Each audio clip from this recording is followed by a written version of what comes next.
Producciones Mapén presenta Glosa con J.M. Hidalgo. Saludos amigos. Antes de entrar de lleno en nuestro contenido de esta semana, queremos recordarles que tal como hicimos a final del año pasado y al inicio de este, en nuestro programa hacemos una pausa para la realización de dos especiales que denominamos Glosa Musical. Recordarán la selección que realizamos de famosos temas originales de películas que hoy son unos clásicos del cine. Bandas sonoras compuestas por John Barry, John Williams, Ennio Morricone, Vangelis, Hans Zimmer, Elmer Bernstein y Bill Conti. Bajo este concepto nos quedaron otros compositores y que en un próximo programa les presentaremos. Una segunda parte consistió en temas clásicos que fueron incluidos en las bandas sonoras de verdaderas joyas del cine. Música de Beethoven, de Rimsky-Korsakov, de Johann Sebastian Bach, Richard Wagner, Richard Strauss.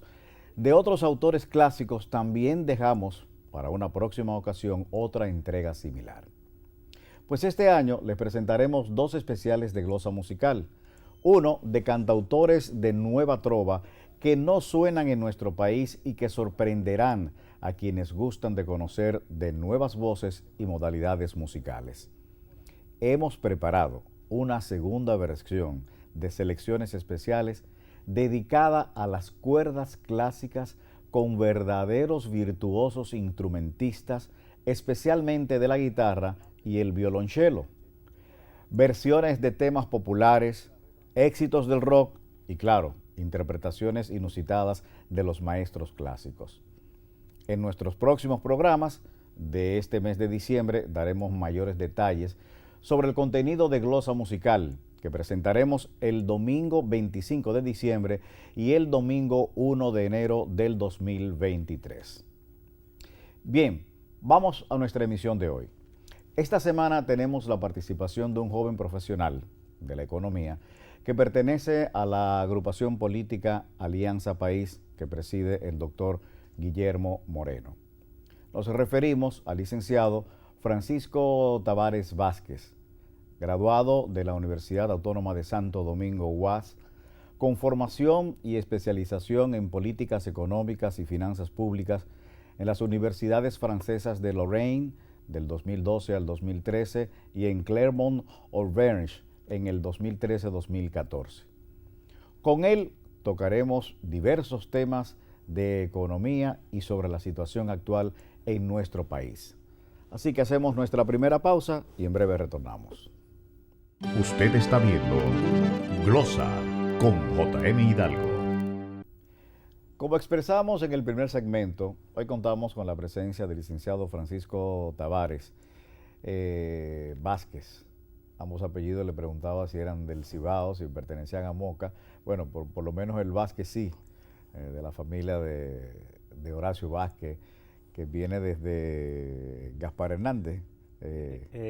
Sí, yo vengo de, bueno, la familia de mi madre, de Jamao al Norte. De Jamao al Norte, y que precisamente de Jamao al Norte pues vienen acercándose a la ciudad de Moca, y en Estancia Nueva ahí fue donde más tuvo la presencia la familia Vázquez, ya en nuestro municipio cabecera de la provincia de Espaillat. Durante los últimos años ha estado trabajando en la política fiscal en el Ministerio de Hacienda, en particular sobre la política tributaria, en la Dirección General de Política y Legislación Tributaria, en la cual se desempeña como analista de estudios tributarios. Desde hace ya un tiempo se habla de que es necesario una reforma en el país y que los pasados gobiernos no se atrevieron a realizar por el costo político sobre todo. La primera pregunta que le hacemos a nuestro invitado: ¿se hace necesario una reforma fiscal en la República Dominicana en estos momentos? Sí, bueno, gracias por la invitación. Ciertamente, no laboro ya en el Ministerio de Hacienda. Laboré por 7 años y desde 2020 pues ya me dedico más al área de las consultorías y a la academia. Soy profesor universitario en la Universidad Autónoma de Santo Domingo, del área de economía. Bueno, respondiendo a tu pregunta, si es necesario, Yo creo que el contexto, en un principio, alejó la posibilidad de realizar unas reformas.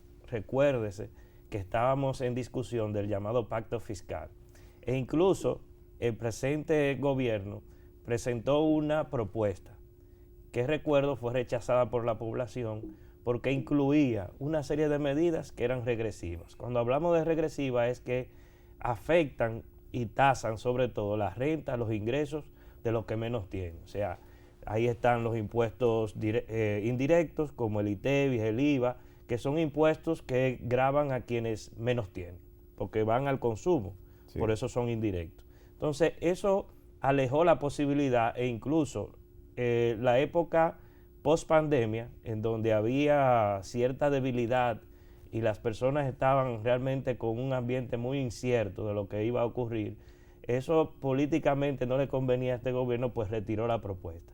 Pero yo creo que en este momento, y después, sobre todo de que llegue el próximo gobierno, después de 2024, es necesario hacer una reforma fiscal.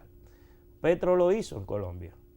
¿Qué hizo Petro? Bueno, llevó un argumentario, llevó una propuesta de que si no se hacía una reforma fiscal, él no podría cumplir con esas promesas que realizó. Y se sinceró. Yo creo que nosotros, los dominicanos, y sobre todo el próximo gobierno que llegue, tiene que abocarse a una reforma integral de las finanzas públicas que no incluya nada más los impuestos, porque ahí es que está el problema de la discusión y el debate, porque la ciudadanía tiene baja moral fiscal. ¿Qué es eso? Que tiene poco interés el contribuyente de pagar impuestos porque sabe que no hay una retribución para atrás de los impuestos que paga en buenos servicios públicos. Exacto. Y en buenos servicios públicos, que ese es el dilema y el problema. Y además, algo que nunca se toca cuando se habla de fiscalidad en la República Dominicana, que son los llamados gastos tributarios o incentivos que se generalizan y que siempre los más beneficiados son las grandes empresas y los grandes emporios corporativos. Bueno, mencionaste a Petro, pero Petro apenas comienza su gobierno. Exacto. Es decir, es muy bueno hacerlo a principio de gobierno porque al final, en los próximos años, tendría un beneficio precisamente de esa reforma fiscal que mostrar y que no le perjudicara políticamente. En el caso de este gobierno, evidentemente que entonces no lo hará, porque tendría un costo demasiado fuerte de frente a las próximas elecciones. Lo que significa entonces que para el próximo gobierno, sea cual sea, ya sea este que se reelija o cualquier otro que venga como nuevo, sí tendrá que abocarse a una reforma a principio de gobierno. Esa es la realidad del cuadro fiscal de nuestro país. O sea, no podemos seguir teniendo un déficit estructural que fluctúa de 2.5 a 3% del PIB en cada ejercicio presupuestario.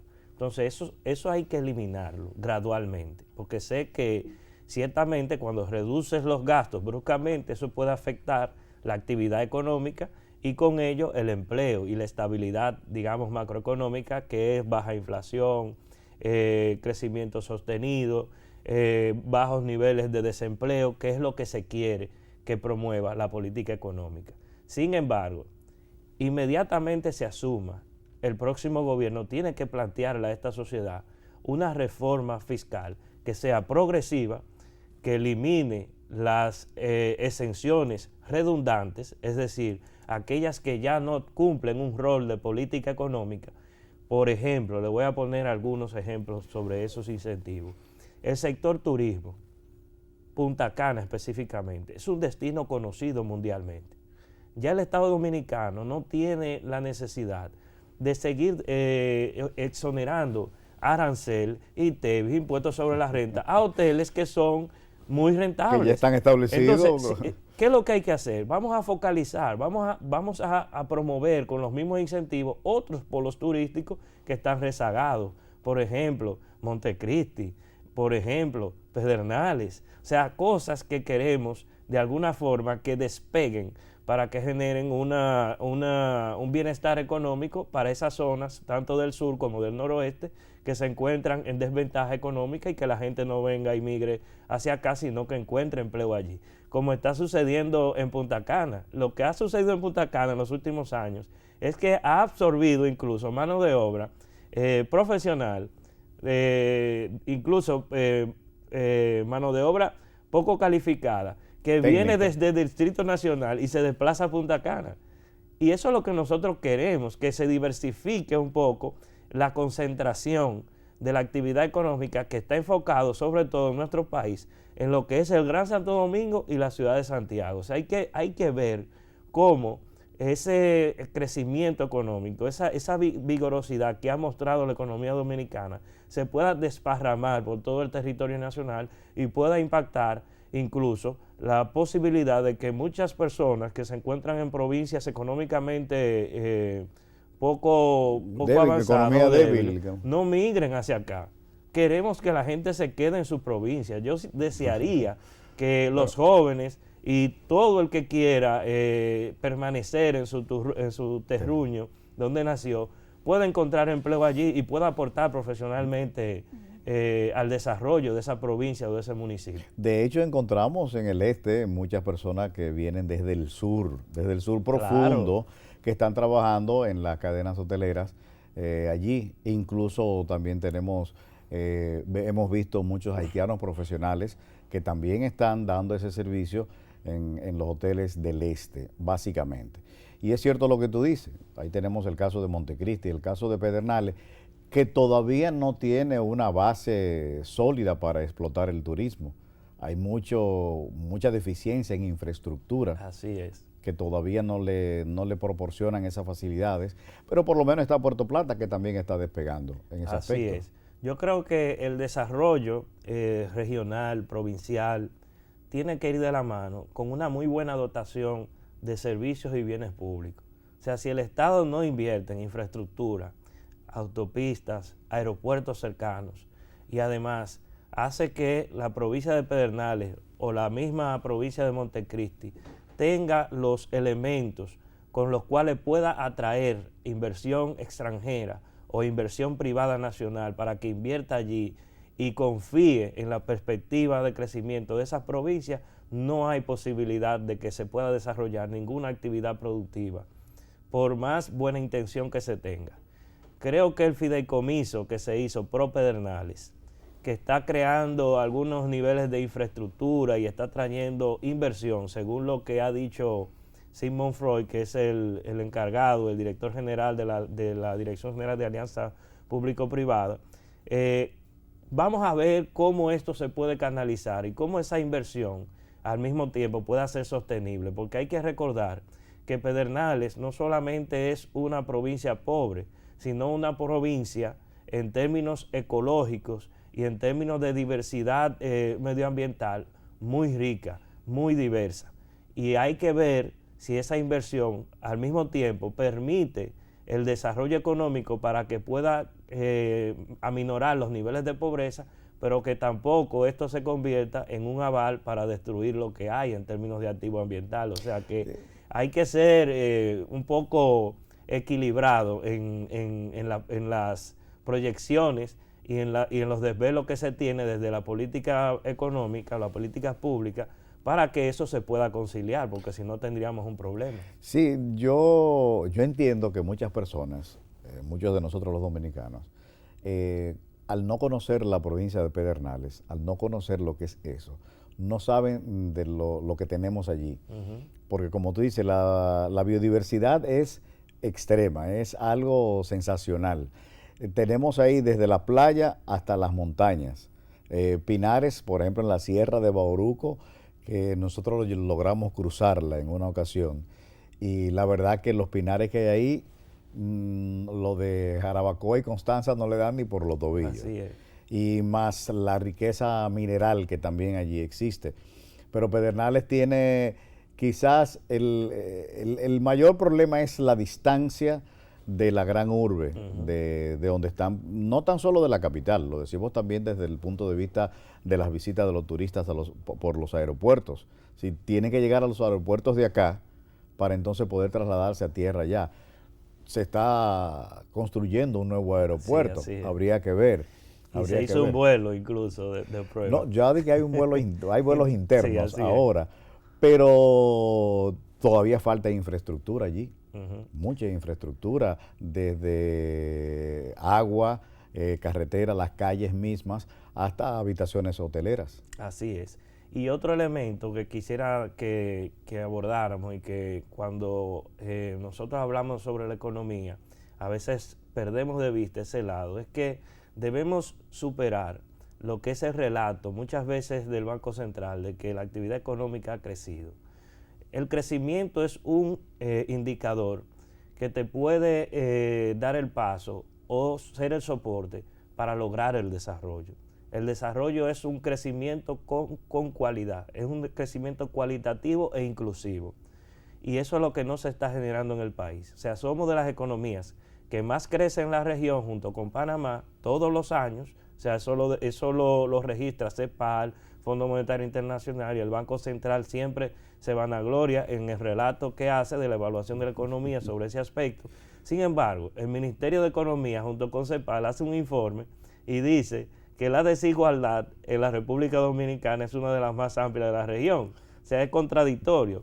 Un crecimiento vigoroso por un lado, pero una concentración penosa y realmente muy profunda por el lado de la distribución del ingreso. Y por eso es que es necesario una reforma fiscal, porque la política fiscal lo que busca es redistribuir la renta a través de los impuestos y del gasto. Bueno, mayor crecimiento de la economía de República Dominicana como que es sinónimo también de una mayor brecha entre ricos y pobres en nuestro país. ¿Qué habría que hacer para precisamente poder conseguir ese nivel de crecimiento general a ese también crecimiento en cuanto a los servicios y los beneficios que puede obtener la ciudadanía? Cuando retornemos, estaremos en nuestro programa Glosa con Francisco Tavares Vázquez. Usted está viendo Glosa con JM Hidalgo. Continuamos en nuestro programa con Francisco Tavares Vázquez, licenciado en Economía, y con el cual estamos conversando sobre la situación en nuestro país.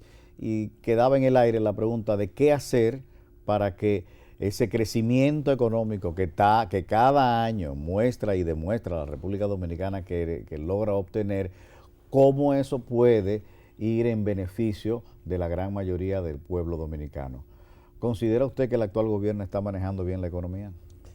Bueno, yo diría que tiene algunas falencias, sobre todo porque no ha cambiado la lógica de funcionamiento del modelo económico, sea un modelo económico de concentración de la riqueza, un modelo económico que se basa en la actividad y en el fomento de la actividad empresarial, no así del beneficio a los y las trabajadores y trabajadoras. Es decir, que vemos un modelo que está creando incentivos tributarios y beneficios para el gran empresariado. Sin embargo, cuando vemos los elementos de desigualdad, de pobreza, estos se mantienen estructuralmente altos. Entonces, hay un problema redistributivo. ¿Cómo nosotros desde Alianza País vemos la solución de este problema? Primero, una reforma fiscal que redistribuya la renta nacional, es decir, el ingreso que percibe la economía nacional de la producción económica y de los aportes del trabajo al proceso productivo. Esa es una. Lo otro es generar un pacto por elevar progresivamente los niveles salariales. No hay posibilidad de que el crecimiento económico, el progreso económico que está generando el país a nivel macro, es decir, a lo amplio, se pueda filtrar hacia la población sin que los salarios reflejen ese bienestar. Bueno, eso ha sido una lucha de ustedes desde hace un buen tiempo, el hecho de que haya un reajuste o un aumento salarial, como se le quiera llamar. Un aumento salarial, porque hemos visto que en los últimos 20 años, desde el año, no puede ser que los salarios reales estén igual que hace 25 años en la República Dominicana. Cuando hablamos de salarios reales, estamos hablando del poder de compra de los salarios. ¿Cuánto podría comprar un dominicano hace 25 años y cuánto compra con lo que gana en promedio hoy? Y la verdad es que hoy podemos comprar menos cosas, a pesar de que la República Dominicana ha avanzado muchísimo en infraestructura, en muchas en fuentes de empleo. Sin embargo, hemos vendido a nuestro país como un paraíso de bajos salarios. O sea, ¿cuál es la industria que aquí está realmente dominando la economía dominicana, la estructura? Es la zona franca. Pero las zonas francas vienen al país por los impuestos que se le descuentan en sus ejercicios contributivos, pero al mismo tiempo porque hay una mano de obra muy barata que no existe en sus países de origen. A veces el salario que se le paga a un obrero dominicano de la zona franca es un 20% o una quinta parte de lo que gana un obrero estadounidense o europeo, que son los que vienen a hacer las inversiones aquí. Y otra cosa, ahora que tú tocas el tema de las zonas francas, y es que la zona franca no tiene que ver nada con la economía dominicana. ¿Por qué? Porque es una producción que se logra en base a una mano de obra barata, más barata que lo que se paga normalmente aquí para productos para consumir aquí, fuera de zona franca. Y segundo, porque el mercado de la zona franca es fuera de la República Dominicana. Que se habla muchas veces, yo siempre tengo mi recelo con los economistas, para decir, si los economistas tienen una gran capacidad de cómo demostrar que las cosas se pueden hacer bien, pero cuando van a los numeritos como que la realidad no le da, la realidad es otra. Entonces, sí, crecimiento de la zona franca, un nuevo parque que se crea, pero al fin y al cabo, ¿qué gana un empleado allí? ¿Qué gana un obrero en esa zona? Y lo que allí se produce con mucha calidad no lo consumimos ni siquiera nosotros. Es decir, ¿dónde está el beneficio que no sea para el inversionista? En realidad es una industria desarraigada de la economía dominicana. El único arraigo son los salarios. Incluso cuando tú discutes, y yo que trabajé en el Ministerio de Hacienda y siempre vivíamos en contacto con Adozona, que es como ese espacio, ese gremio ellos, lo único que ellos arguyen como positivo es que se cree empleo y que se exporta. Sí, o sea, esos dos elementos. Pero no hablan de que el país deja de recaudar. Pero esa exportación deja beneficio a la República Dominicana. Como en realidad, si neteamos la expatriación de los beneficios de la zona franca, es muy poco lo que se queda aquí. Exacto. O sea, ellos exportan, esa divisa entran a la economía y eso ayuda a la estabilidad del tipo de cambio porque el Banco Central, digamos que acopia ese flujo de divisa que entra a la economía y mantiene más o menos estable el tipo de cambio. Eso es un aporte. Sin embargo, cuando esas empresas generan sus beneficios, no lo van a dejar en la República Dominicana. Generalmente, exactamente. Los repatrian. Entonces, neteas lo que entra vía la exportación y les resta los beneficios que genera la zona franca y que se repatrian. Y yo creo que lo único que queda en República Dominicana son los salarios que se pagan. Usas el término netea, eso es de neto. Exacto, de neto. Lo que realmente queda. Un sueldo bruto de 120, te quitan todos los impuestos y te queden 100. Más o menos eso. Okay. Entonces ya mencionaba el elemento tributario de una reforma, el elemento de aumento gradual del salario real, de las condiciones de mejores ingresos de los trabajadores dominicanos. Y el otro muy importante para mejorar las condiciones de vida de los y las dominicanos es un sistema de seguridad social que verdaderamente proteja a la gente ante los azares de la vida, la vejez, la enfermedad y los riesgos laborales. Entonces, ¿qué tenemos como seguridad social en la República Dominicana? Un negocio. Tenemos unas empresas que intermedian el servicio de salud y que sencillamente te protegen contra ciertas dolencias que son las menos costosas. Por eso se llaman administradoras de riesgos de salud. Para esas empresas, que usted se enferme es un riesgo, porque ganan menos. Entonces, ¿qué es lo que buscan estas empresas? Aminorar la cantidad de servicios médicos que el dominicano o la dominicana pueda solicitar. Incluso se ve a las personas de mayor edad como no rentables. Y por eso se busca siempre integrar al sistema a personas jóvenes, porque las personas en promedio que tienen más edad solicitan más servicios de salud y se entiende, tienen más edad y los Claro. achaques de salud llegan precisamente en este momento, en ese periodo de la vida. Por lo tanto, un sistema que se basa sencillamente en que hay un riesgo de que una persona se enferme y que una persona de más edad debe ser marginado o aminorado en sus demandas por servicios de salud, no puede ser un sistema que garantice el derecho al acceso a una salud digna en la República Dominicana. Y el mismo tema de las pensiones. Entonces, todo eso se mezcla para generar situaciones que son muy lamentables y desigualitarias en la República Dominicana, porque cuando una gente le da una enfermedad de gran costo, por ejemplo un cáncer, una operación quirúrgica de gran costo, ellas se lavan las manos y dicen no podemos cubrir eso.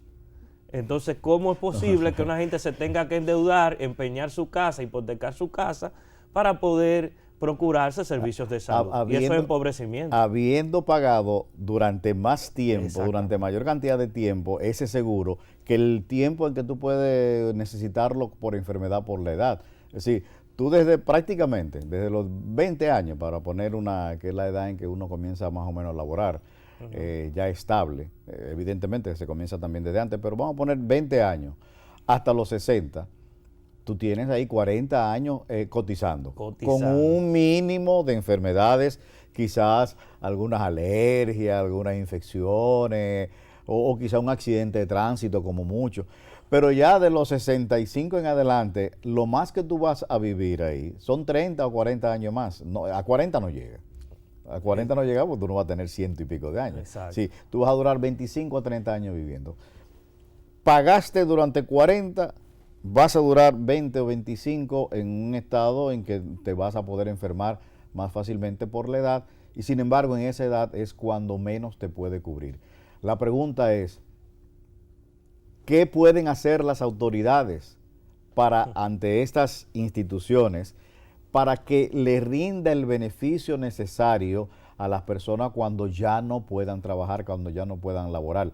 El médico y el de las pensiones también, que los dos están en el mismo corte. ¿Qué puede hacer un gobierno, las autoridades? ¿Qué? Bueno, de parte del gobierno creo que deben plantearle a esta sociedad una modificación integral a la ley 8701, que es la ley que da como base todo el sistema de seguridad social en la República Dominicana, tanto en el lado de los riesgos laborales, en el de las pensiones, que también está en crisis, porque un 30% o menos de un 30% de recuperación de los salarios promedios para cuando usted se retire, y viendo que los salarios promedios en la República Dominicana son menores a 20,000 pesos, entonces estamos hablando de que son pensiones de miseria, como está ocurriendo en Chile y como ya se ha visorado en algunos países. Incluso en El Salvador de Bukele, que es un presidente atípico y medio conservador, incluso se ha hecho algunos avances. Entonces la República Dominicana tiene que verse en el espejo de esos países que han ya adelantado la tragedia que se viene cuando tú dejas un sistema de seguridad social en manos de empresas financieras, de bancos. O sea, entonces eso hay que pensarlo muy bien. Entonces el gobierno debe plantearle a esta sociedad una modificación integral de ese sistema, que incluya un seguro público general para todo dominicano y que todo el mundo cotice a ese seguro, y que ese seguro no niegue ningún tipo de dolencia o servicios que haya que cubrir por más costoso que sea, porque se trata de un derecho, y así nuestra Constitución lo refleja, diciendo que la salud es un derecho de todo dominicano o dominicana, e incluso la salud es un derecho universal. Por lo tanto, el gobierno debe dar un paso de avance y plantearle a esta sociedad una modificación que sea apoyada por sus legisladores, que ese es el problema, porque cuando tú vas a la discusión congresual, las AFP, la ARS tienen cooptado el sistema democrático. Bueno. Porque a veces hasta financian la campaña de algunos... claro, desde algunos representantes. Pero tú me estás diciendo que la única manera en que el Estado puede imponerse a esas empresas privadas de manejo de los fondos de salud como de pensiones, es simplemente presentándole la opción al ciudadano desde el punto de vista del gobierno, del Estado, de que tenga un seguro, y es preferible que usted cotice allí y que se olvide del privado. Creo un sistema en el cual el Estado sea el pilar principal de todo el sistema. Ahora, de que hayan iniciativas privadas, bien, que las haya, pero que no sea por ley que un dominicano o dominicana tenga que obligatoriamente afiliarse a una ARS y a una AFP privada de manera obligatoria.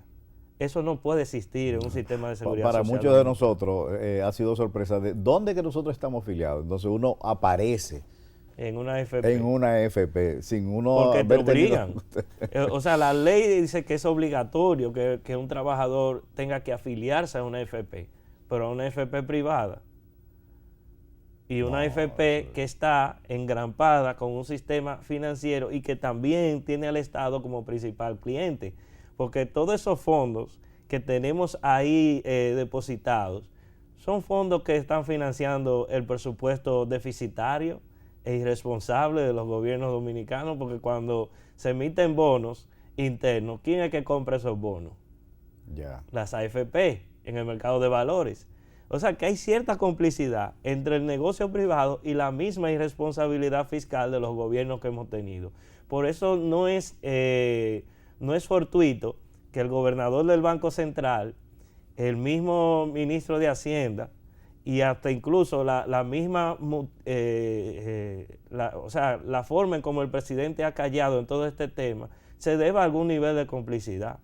Porque no puede ser que la sociedad esté demandando en las calles, como ayer se hizo, una gran marcha, una modificación, que creo que hay que profundizar eso de las marchas y porque aquí nada se hace sin presión ciudadana.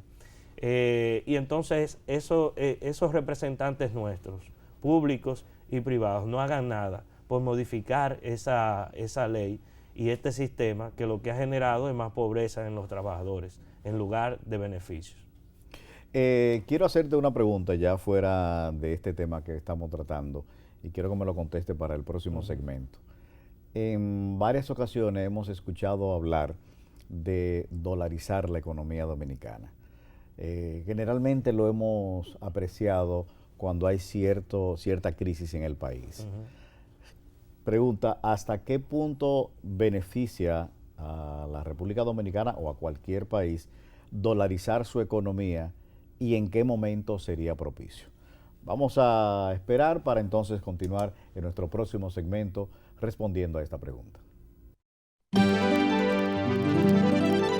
Inmediatamente se asume, el próximo gobierno tiene que plantearle a esta sociedad una reforma fiscal que sea progresiva, que elimine las exenciones, aquellas que ya no cumplen un rol de política económica. Y eso es lo que nosotros queremos, que se diversifique un poco la concentración de la actividad económica que está enfocado en lo que es el Gran Santo Domingo y la ciudad de Santiago. Hay que recordar que Pedernales no solamente es una provincia pobre, sino una provincia en términos ecológicos y en términos de diversidad medioambiental muy rica. El Ministerio de Economía junto con CEPAL hace un informe y dice que la desigualdad en la República Dominicana es una de las más amplias de la región. No puede ser que los salarios reales estén igual que hace 25 años. Para mejorar las condiciones de vida de los y las dominicanos es un sistema de seguridad social que verdaderamente proteja a la gente ante los azares de la vida. ¿Qué tenemos como seguridad social en la República Dominicana? Un negocio, que creo que hay que profundizar eso de las marchas, porque aquí nada se hace sin presión ciudadana. Usted está viendo Glosa con J.M. Hidalgo. Francisco Tavares Vázquez está con nosotros en el día de hoy y dejamos en el aire nuestra pregunta sobre la dolarización de la economía. ¿En qué consiste? ¿Cuándo es propicio? ¿Qué beneficio puede obtenerse?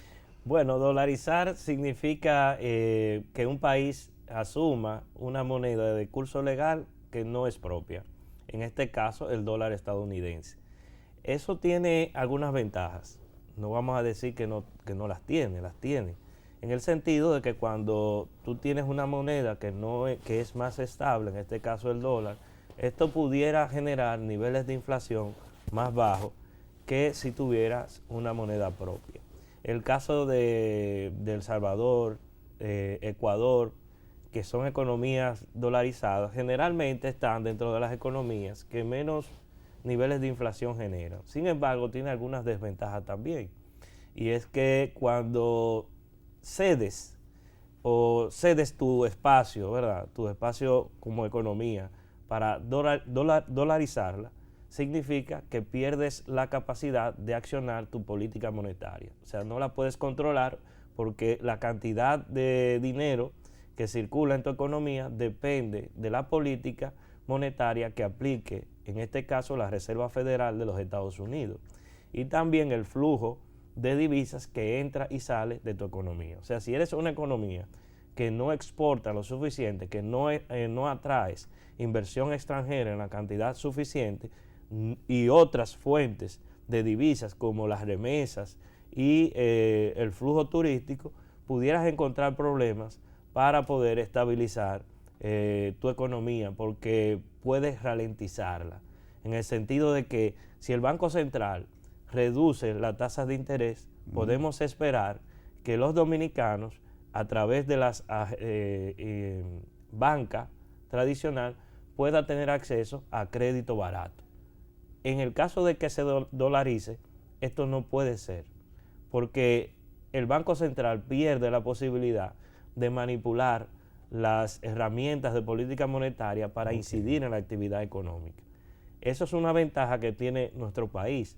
Realmente a la República Dominicana le ha beneficiado tener su moneda, porque esta ha servido incluso en tiempos de crisis para accionar a través de la tasa de interés para incidir en la actividad productiva, ya sea aminorándola cuando hay elementos de precios elevados, digamos en el escenario económico, y cuando la actividad económica no está en su mejor momento, como ocurrió inmediatamente después de la pandemia de COVID-19, que el Banco Central pues prácticamente abrió la posibilidad de que se colocaran 215 mil millones de pesos, que fue un 5% del PIB, y esto mejoró sensiblemente la actividad económica post pandemia.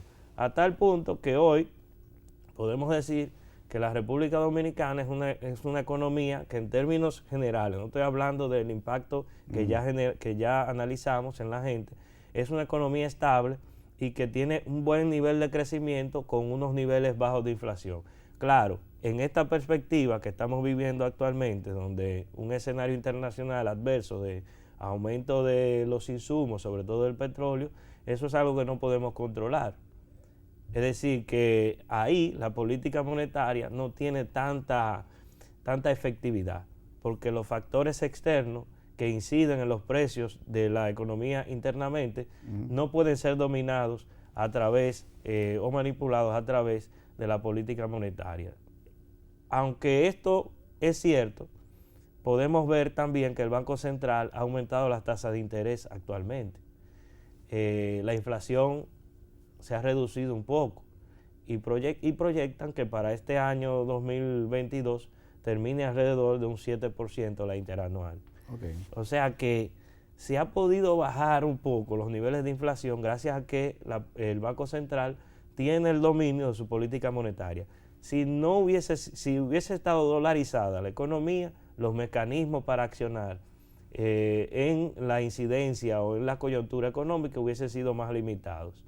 ¿Y hasta qué punto es legítimo el hecho de que se estén haciendo transacciones en dólares en nuestro país?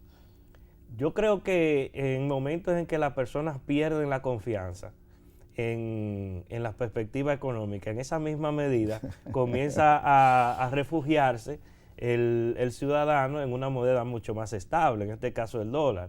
El dominicano tiene muy presente las crisis, sobre todo la del 2003, que fue muy catastrófica para todos, que la recordamos. Yo era un adolescente en ese momento, pero sí recuerdo que no estaba muy bien, porque el tipo de cambio se disparó, lo que llama la gente el dólar se disparó, y todos los productos importados en el país pues subieron de precio de manera estratosférica. No, o sea, desaparecieron de los supermercados. Desaparecieron de los supermercados. Entonces, en ese momento lo que hizo la gente fue comprar dólares, y eso profundizó aún más el problema, porque cuando usted está demandando dólares como o moneda como refugio, entonces le está metiendo presión a la demanda, y si la oferta no es buena, como fue en el caso nuestro, entonces eso dispara el tipo de cambio, que es un precio cualquiera, como cualquier bien de la economía. Claro. Es decir, es legítimo porque todo el mundo tiene derecho a por lo menos refugiar, o sea, tener sus ahorros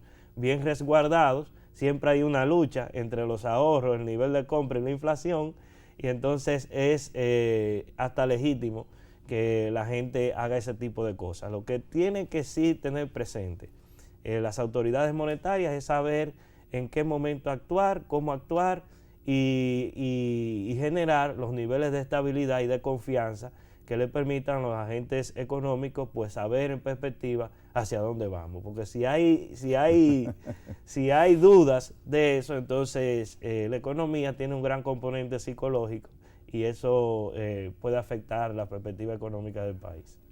Bueno, de acuerdo al currículum, Francisco tiene una gran experiencia en políticas agropecuarias, técnico en evaluación económicas en Conaleche y en el propio Ministerio de Agricultura.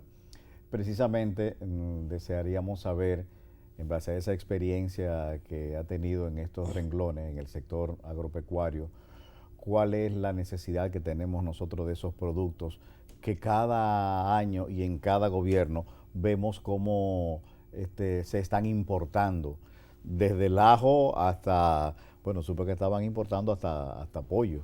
Wow. Bueno, fíjese, siempre ha sido un problema de los sectores productivos agropecuarios desde cuando yo me inicié en esto de la economía hace mucho tiempo. Mi primer trabajo fue precisamente el agro, y es un sector, yo digo, muy estratégico para el desarrollo del país, porque se habla de un elemento que es crucial, que es la soberanía alimentaria. Cuando un país pierde la soberanía alimentaria, está a merced de la inflación y de los efectos geopolíticos que ocurren y que afectan inmediatamente los insumos que nosotros producimos, que también deben ser producidos con fertilizantes, con una serie de insumos que no producimos aquí. Entonces, eso genera cierta vulnerabilidad en el sector agropecuario. Y si eso tú le sumas la presión de las importaciones, que siempre ha sido una batalla desde hace más de 30 años, que vengo, digamos, estudiando el tema agropecuario, siempre el tema de la importación viene como un elemento negativo. Y ahí, en esto, yo creo que los gobiernos, el Estado Dominicano, debe ser un tanto proteccionista, proteger al productor. Hay que crear mecanismos, no podemos meternos en las cadenas del libre mercado, porque nosotros somos un país pequeño y que nunca vamos a poder competir en términos de economía de escala, es decir, de producción global, porque entre más produces, menor es tu costo fijo y tu costo variable. Entonces, eso hace que República Dominicana sea una economía en términos agropecuarios que no puede competir ni con Brasil, ni con Estados Unidos, ni con los europeos. Si hay un sector en Estados Unidos que está súper protegido, es súper protegido. La agropecuaria, la agricultura sobre todo. ¿Sí? Y los europeos, o sea, a ellos no les interesa que el agro sea rentable. Ellos, si no es rentable, lo hacen rentable a través de los subsidios. Claro. Pero ¿qué han entendido los europeos y los norteamericanos? De que si ellos no protegen a sus productores, van a quedar a merced de las importaciones de otros países, y eso es un elemento de seguridad nacional para ellos.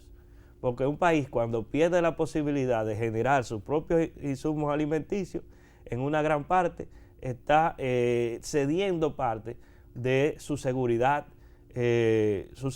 geopolítica. Sí. Porque cuando aumentan los precios de los alimentos, ¿qué es lo que se produce? Una carestía, se produce un acaparamiento. Muchos países actualmente se han negado a exportar su producción, y esto ha generado en países que no tienen soberanía ni una estructura productiva fortalecida, que se genere una potencial hambruna, como en los casos de los países africanos del Cuerno de África y subsaharianos. Entonces, la República Dominicana, que actualmente tiene por lo menos una buena estructura productiva agropecuaria, que le genera, según lo que siempre se ha dicho, entre un 70 y un 80% de los insumos agropecuarios que produce, no puede dejar a merced del libre comercio esos elementos. Hay que apoyar la producción con acceso al crédito, porque la banca tradicional no le va a prestar a los agropecuarios con los niveles de riesgo que tiene el sector. O sea que es un sector especial, así es que tenemos que verlo. Entonces, el elemento de el apoyo técnico, el apoyo del crédito, que siempre han sido demandas ancestrales del sector agropecuario, y al mismo tiempo generar niveles de rentabilidad que sean adecuadas para que el empresario agropecuario o los productores pequeños y medianos no deserten de la actividad, y que, como ustedes saben, cuando hay un empobrecimiento de los espacios agropecuarios, las provincias productoras, lo que va a ocurrir es un desplazamiento primero de mano de obra, como ha ocurrido, buscando rentabilidad, y esa parte del campesinado que no se puede sostener va a migrar hacia los grandes cinturones de pobreza de las grandes urbes de la República Dominicana. ¿Hacer qué? A chiripiar, a engrosar el peso del trabajo informal en nuestro país, que es vulnerabilidad y menos seguridad en el trabajo para quienes trabajan en nuestro país. ¿Tienes conocimiento en cuáles renglones nosotros ya somos autosuficientes o más que autosuficientes, pero sobre todo en cuáles renglones todavía nos falta desarrollarnos para ser también capaz de poder responder a la demanda de nuestras necesidades? Mira, aquí hay varios sectores que son muy competitivos. En el aspecto de la producción de arroz, nosotros somos autosuficientes. O sea, somos autosuficientes hasta tanto en el 2025 se quiten la protección de la rectificación técnica, que ahí vienen las importaciones de Arkansas y de esos países que van a traer, de Estados Unidos sobre todo, que van a traer arroz aquí sin cero arancel. Pero eso es exacto, van a traer, por lo tanto va a ser más barato traerlo que producirlo. Claro, y un arroz quizá de mayor calidad. Y cuando tú le pones a un dominicano que lo que está buscando no busca calidad, sino precio, sí, porque esa es la mentalidad de nuestro consumidor. Es un consumidor que se lleva mucho por el precio, no la calidad. Él no va a expresar su nacionalismo. Bueno, pero eso es fruto precisamente de la falta de capacidad adquisitiva que tenemos. Exactamente. Tenemos que ahorrar, ¿no? Exactamente. Entonces, en el banano también, muy bien. Nosotros exportamos banano a Europa en buena calidad, incluso banano orgánico. Sí. Mientras yo estuve estudiando en Francia, yo veía banano de la República Dominicana. Tengo entendido que el mayor exportador de banano, importador de banano a Inglaterra, somos nosotros los dominicanos. Exactamente. A Gran Bretaña. Tenemos un nicho ahí, en los frutales, como el banano, la piña, el aguacate. O sea, esos son los productos estrellas, y el cacao del agro dominicano actualmente. Okay. ¿A dónde nosotros tenemos problemas? En el ajo, la papa, el pollo, la carne. ¿Pollo? Sí. Pero la producción de pollo La producción de pollo, somos autosuficientes, pero hay un problema. Si nosotros abrimos nuestro mercado, bueno, vamos a tener serios problemas. Porque cuando la rectificación técnica desaparezca, que es la protección que se nos permitió después de firmar el Tratado de Libre Comercio para que nos adaptáramos y pudiéramos ser más competitivos o igual que los Estados Unidos. ¿Y en qué nos dieron como que te digan, bueno, vamos a hacer un acuerdo y en 15 años tú vas a invertir y vas a hacer todo lo que tengas que hacer para que tus productores estén a la par que los nuestros? ¿Y qué ha pasado? No, ahora lo que hay es un grito. Los productores... Si no se prepararon. No hubo capacidad o no quisieron. Bueno, el Estado no hizo las inversiones del lugar, no tecnificó. Los mismos productores también, si no hay una política clara agropecuaria hacia dónde vamos. Facilidades impositivas. Facilidades de ese tipo. Entonces, se perdió todo este tiempo.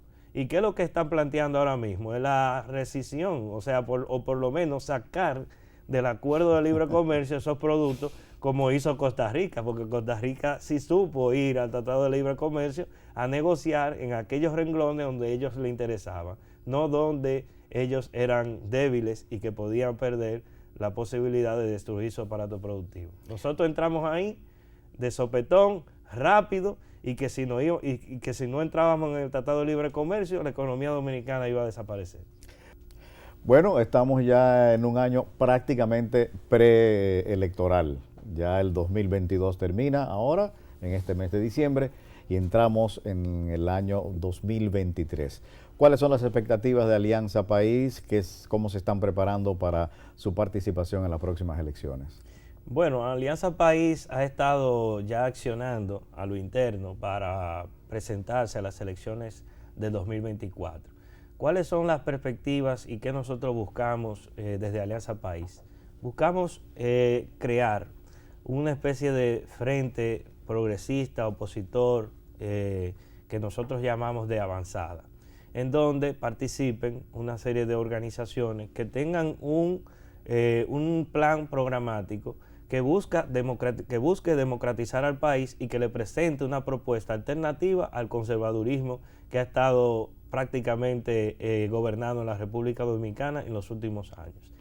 Vamos a presentar una propuesta, una vez se articule ese bloque, que en los próximos meses o días estaremos anunciando al país, y Alianza País está enfocado en esa propuesta, porque entendemos que Alianza País no es una propuesta política que busca crear por sí mismo un espacio o un ambiente de democratización y que la gente entienda que hay una opción diferente, sino que lo pueda hacer junto con las fuerzas políticas, los movimientos sociales y los partidos políticos, que así entiendan hay que darle una respuesta a la actual situación que vive el país. Vamos a presentar propuestas a nivel municipal, congresual y presidencial. Los métodos para la elección de nuestros candidatos lo vamos a anunciar próximamente, porque hay una fecha límite para informar a la Junta el método. O sea, estamos en discusiones actualmente con varias organizaciones políticas de nuestro literal, digamos, político, y con los cuales tenemos mucha afinidad programática y de análisis de la coyuntura política de nuestro país, y al mismo tiempo estamos fortaleciendo lo que es la estructura de Alianza País como partido político. Estamos inmersos en la campaña nacional de afiliación, que es haciendo un recorrido por nuestros sectores, digamos, de todas las provincias del país, captando y fidelizando personas que simpatizan con nuestra propuesta, para, si así lo desea, ya sea integrarse como afiliado o miembro de la organización. ¿Ese frente que piensan organizar es el mismo de José Francisco Peñaguaba? ¿Es otro diferente, otro movimiento diferente? No, con José, no es el frente Juntos Podemos, que tiene al BIS y ese grupo de partidos. No, es otro. Que al final van a caer en la fuerza del pueblo. Eso es lo que va a pasar. No estamos en eso. Nosotros pensamos que la oposición política tiene dos vertientes en la República Dominicana. Una que representa el retroceso y otra que significa el avance. Nosotros estamos en el avance y queremos avanzar con esas organizaciones que planteamos otra forma de hacer política, y por eso estamos en conversaciones y con el Frente Amplio, con otras organizaciones de políticas con reconocida solvencia y con una direccionalidad muy encarrilada hacia el progresismo como término político. Okay. Entonces estamos, no puedo dar detalles en total, pero próximamente estaremos presentándole al país una propuesta en ese sentido. Bueno, además está poner a disposición nuestro programa para ese momento tan especial en que anuncien ya formalmente cómo será su participación dentro de las próximas elecciones del 2023. Francisco, muchas gracias por haber estado en nuestro programa, por haber aceptado nuestra invitación, y la verdad que nos ha agradado mucho nuestra conversación y sobre todo con el contenido con el cual tú has manifestado tantas inquietudes y tantas cosas positivas para el país. No, gracias a ustedes y nada, estamos abiertos a seguir participando cuando así lo disponga. Bueno, muchas gracias. Señores, nos encontramos la próxima semana en Glosa. Producciones Mapén presentó Glosa con J.M. Hidalgo.